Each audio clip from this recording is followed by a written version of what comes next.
Welcome to this online presentation on fire safety in residential care premises.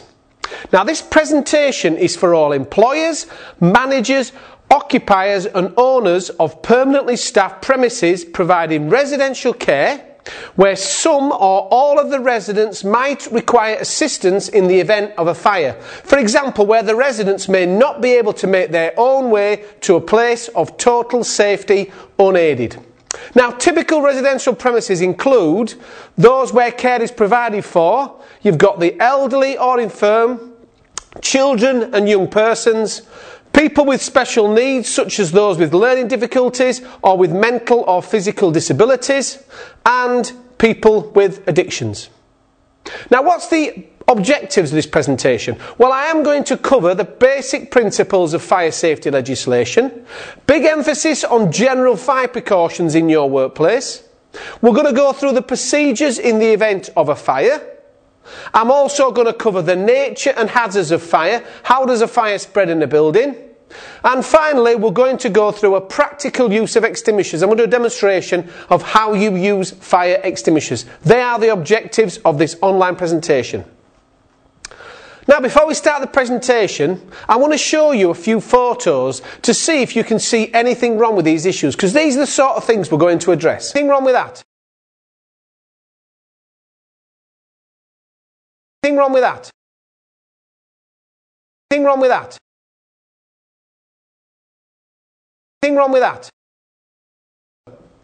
Now, every year the fire brigade attend nearly 500,000 fires, about 18,000 to 19,000 people are injured and 650 people are killed in fires every year. But where do people die in fires? Where do they die? I'll tell you where they die: in their own houses. Have you all got smoke alarms in your houses? Do you test them? Every week, give it a push the button, test them. When you burn the toast, don't moan about it, give it a waft and do not take out the batteries. And did you also know that the fire brigade will come out and fit smoke alarms free of charge in your houses if you haven't got them? Get smoke alarms fitted in your houses. That's where most people die. And they also attend a lot of false alarms. Do you have a lot of false alarms in your workplace? Do you? I'll tell you what the most common false alarm is: this: toasters. In my 15 years in the fire brigade, I must have saved about 47 loaves of bread. We turn up all excited, we get out, there's you there with a piece of toast. Sorry, mate. Try and cut down the number of false alarms in your workplace. For one example, with toasters, empty the crumbs at the bottom. After a month, there's a loaf of bread at the bottom of that toaster. Empty the crumbs. Human behaviour in fires. How do people react in fire? I don't know if you remember. Can you remember the Bradford Stadium fire? Again, that was about 25 years ago. Now, the problem with the Bradford Stadium fire was it was due to poor housekeeping, litter. The fire started, but people didn't react initially, and a lot of the time they didn't react because they didn't realise they were in danger. People don't die in fires because they panic, they generally die because they don't react to the initial alarm. Now, where would you have gone? There's a fire in the stadium, where would you have gone? On the picture down the turnstiles. 57 people went down the turnstiles the way they came in, they were chained up. 57 people died in the Bradford Stadium fire because the managers locked them in, they chained them up. Yet nobody called a fire brigade. There's no fire procedures to call a fire brigade. The fire brigade would listen to it on the radio. Fire brigade rang them up and said, is there a fire at the stadium? That's what happened, the Bradford Stadium fire. King's Cross fire, similar thing. 31 people died, 600 people went to hospital with severe smoke inhalation. A lot of that is down to human behaviour, how people react in their circumstances. Have you ever been on the London Underground, on the tube? Yeah, you're not allowed to smile, are you? Yeah, if you smile, you're happy. You're on drugs, are you? Walking around the thinking he's on. No one smiles. I go to London, laptop, briefcase, suit on. All I'm looking for is muggers. You can see him looking at me thinking he's got a laptop there. I wonder how fast he can run. And I'm thinking faster than you, matey boy. You go on the tube, you smell armpits, don't you? You look around. Oh, she's nice. She looks back at you, look away. No eye contact. If you set off a fire alarm on an underground station, would you hear the fire alarm go off? Would you? No. Why? Remote alarms. The remote alarms, why do they do that? Because they're scared of panic. If you set off a fire alarm on a tube station, it went off, people would panic. That's what they perceive, and they would die in the crush. Now, you put those same people in a supermarket and the fire alarm goes off, what do they do? Supermarket, walking around the trolleys, the fire alarm goes off, what do they do? Most people just ignore. Carry on shopping. Fire brigade turn up, they go, oh look, the firemen are here. Do you understand? Human behaviour in fires. Again, how do you react in your workplace when a fire alarm goes off? What do you think? Do you think there's a fire and people are going to die? Or do you go, who's done that then? No, don't call anybody, we'll go check. Someone must have burnt the toast.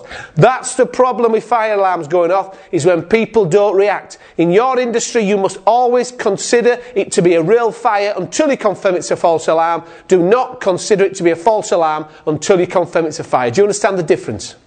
What are the main responsibilities of employees in relation to fire safety? Well, you must comply with all the health and safety policies. You must have been given all the health and safety policies, and that includes the fire policy. You must comply with all the health and safety policies. You must attend these training courses and understand the requirements, particularly for fire safety. You've got to know the procedures. You've got to know them. I went to a care home, I said, where are the night staff? 2 girls put their hands up. I just said to one of them, what would you do if the alarm went off? She says, I don't know. I says, well, where do you go when the alarm goes off? She says, I don't know. I went to the second one. What would you do if the fire alarm went off? She says, I don't know. That's why I'm on a fire course, mate. I says, yes, but how long have you been on duty for? 3 months. They've been on duty for 3 months. No one's even covered fire training. You must receive induction training before you start duty. You must recall. Now, also, you've got to ensure any shortfalls are reported to management. If you identify any breaches of fire safety that you consider necessary, report it to management. Fire doors being wedged open, extinguishers with pins missing, things not pat tested. Anything that's got an issue on fire safety in your workplace, please report it to the management. Now, relevant legislation for your industry. Well, you come under the Fire Safety Order, the Regulatory Reform Fire Safety Order 2005. And this basically applies to all premises. And the order covers general fire precautions and other fire safety duties which are needed to protect relevant persons in case of fire in and around most premises. Now, this order requires fire precautions to be put in place where necessary, and to the extent that is reasonable and practical in the circumstances of the case. In other words, you do a fire risk assessment and all the precautions are based on that. And that's what you'll have in your workplace. Now, a key thing in a lot of your workplaces is, do people book in and book out your premises when they visit? Do they book in and book out? People forget, don't they? What can you do to help them? Signs like this.